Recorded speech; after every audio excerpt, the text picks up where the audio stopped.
2014-2019 సమయంలో ప్రారంభించబడ్డ టిట్కో హౌసెస్ ఏదైతే ఉన్నాయో గ్రౌండ్+2 గ్రౌండ్+3 ఫార్మేట్లో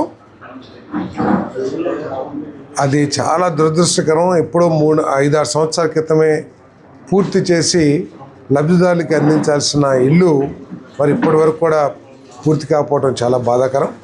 మరి ఈరోజు ముఖ్యమంత్రి గారు టార్గెట్ ఫిక్స్ చేసి 1 సంవత్సరం లోపల ఈ ఆగస్టు ఆ ప్రాంతాలకి దాదాపు 5 లక్షల ఇల్లు, ఇతర ప్రాంతాల్లో టిట్కో ఇల్లు పోయిన నెలలో కూడా హ్యాండ్ ఓవర్ చేశాం.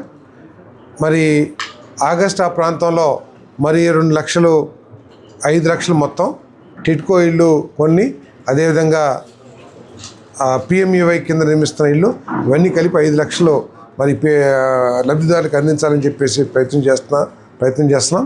మరి ఇప్పటికే మన నూజివీడులో చూస్తే కనుక ఆల్రెడీ పనులు ప్రారంభించారు. L&T కానివ్వండి, ఇన్ఫ్రాస్ట్రక్చర్ వర్క్స్ కూడా అయిపోతామని నా పూర్తి నమ్మకం ఉంది.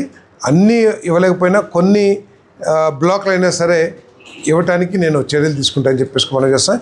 ఏదైనా 1 సంవత్సర కాలంలో అన్ని ఇల్లులు కూడా లబ్ధిదారులకు అందించే కార్యక్రమం చేస్తామని చెప్పేసి మనం చేస్తాం.